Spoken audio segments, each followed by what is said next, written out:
वंदे वंदे भारत माता की. सन्माननीय बावनकुळे साहेबांनी सांगितलं की आपण 15 तारखेला लवकरात उठून चारही कमळाचे बटन आणि म्हणतात की हा विकास आहे. मग का नाही केला? यांनी का नाही केला विकास?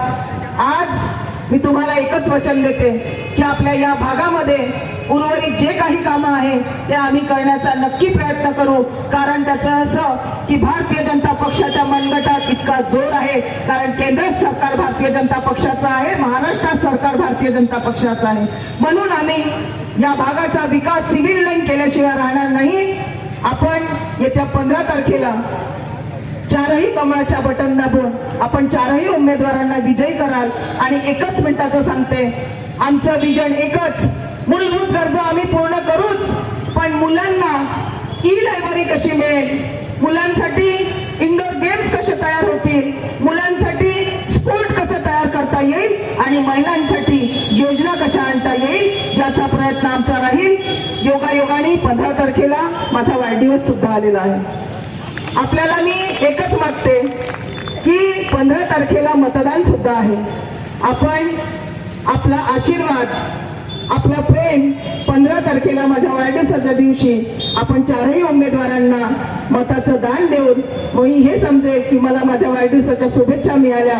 आणि आपण इथे बसलेले सर्व माझी मायबाप जनता सर्वजण आपण बहुमताने विजयी कराल हीच अपेक्षा व्यक्त करते. बावनकुळे साहेबांना दुसरी आणखी सभा आहे, म्हणून माझं बोलणं इथेच थांबवते. जय हिंद, जय भारत.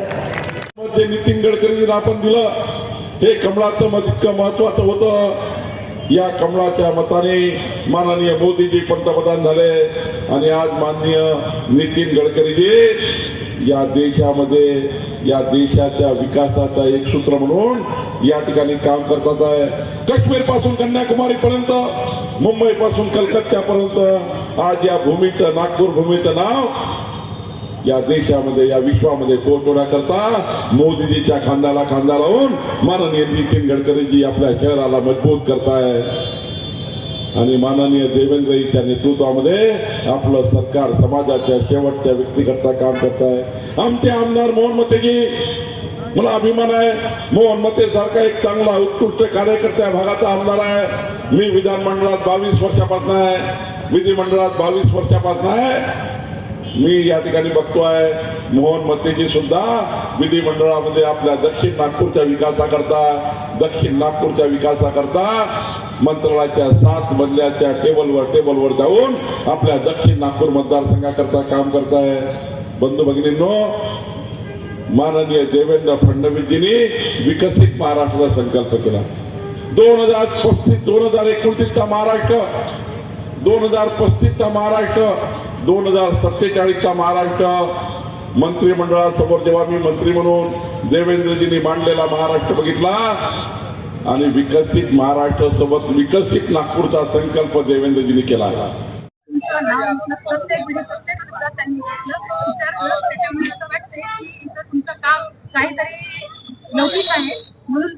आज भारतीय जनता पक्षाचं काम सलग 10 वर्षापासून 5 वर्ष नगरसेविकेचा काळ काढला आणि त्यानंतर जेव्हा प्रशासकाचे 4 वर्ष होते तेव्हा सुद्धा जनतेमध्ये राहून आमच्या नेत्यांकडनं निधी आणून आमच्या या भागामध्ये कसं काम करता येईल याचा प्रयत्न केला.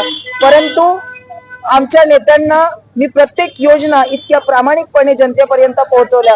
त्या वयोश्री योजना असेल, ती लाडली बहीण योजना असेल, त्यानंतर कामगार योजना असेल, आधार कार्ड असेल आणि त्यानंतर आपले आरोग्य शिबिर असतील, या सगळ्या योजना प्रयत्नशील प्रामाणिकपणे जनतेच्या सेवेसाठी मी राबवल्या. त्या कारणामुळे मला नितीनजी गडकरी साहेब यांनी सुद्धा काल माझं नाव भाषणामध्ये घेतलं.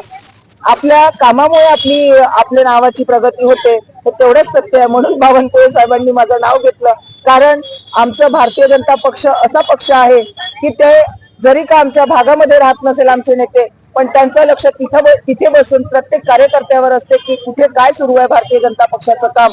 म्हणून बावनकुळे साहेबांनी माझं नाव घेतलं आणि कौतुक केलं. इतक्या धावपळीच्या प्रकरणामध्ये घरांना पक्षामध्ये खूप लोकांना तिकीट नाही मिळाले, कितीतरी नाराजी आहे लोकांना. इतक्या धावपळीमध्ये तुम्हाला तिकीट मिळणं म्हणजे एक मोठी गोष्ट आहे. काय त्याकरता एकच बोले की 17 पासनं जे 5 वर्ष होते नगरसेविकेचे, मी प्रामाणिकपणे भारतीय जनता पक्षाचा एक स्वतः कार्यकर्ता म्हणून आणि नगरसेविका म्हणून या प्रभागामध्ये सतत जनतेमध्ये राहिली.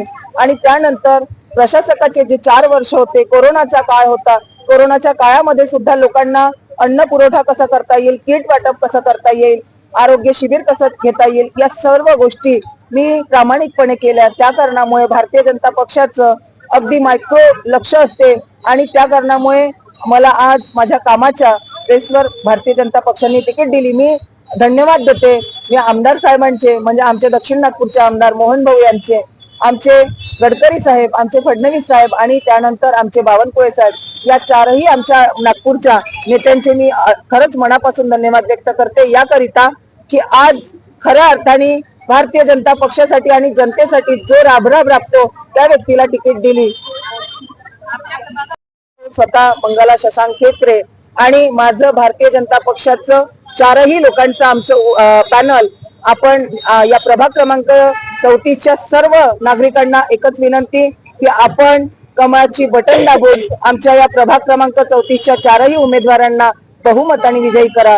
कारण कमळ हे लक्ष्मीचं हे असते बसण्याचं. कमळ म्हणजे नेहमी लक्ष्मी देण्याचं काम करते आणि मला असं वाटते की प्रभाग क्रमांक 34ला कमळ हे नेहमी विकास, काम आणि प्रत्येक गोष्टी देण्याचं काम करेल. कमळाची बटन दाबून 4ही लोकांना आपण विजयी कराल अशी विनंती करते. धन्यवाद. जय हिंद, जय भारत.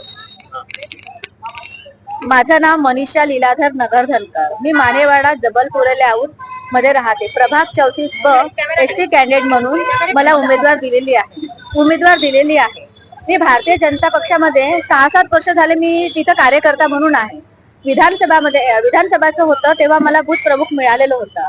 आणि एवढंच बोलते, अजून जसं आम्हा चौघांनाही कमळाची बटन दाबून बहुमताने विजयी करा हीच विनंती आणि प्रार्थना करते. बस. जय हिंद, जय भारत. माझं नाव नागेश महादेवराव मानकर.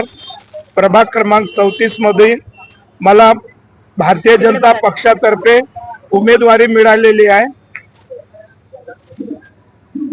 काय क्वेश्चन आहे? प्रश्न. आपले उमेदवारी अर्ज दाखल करण्यामागचं काय कारण होतं?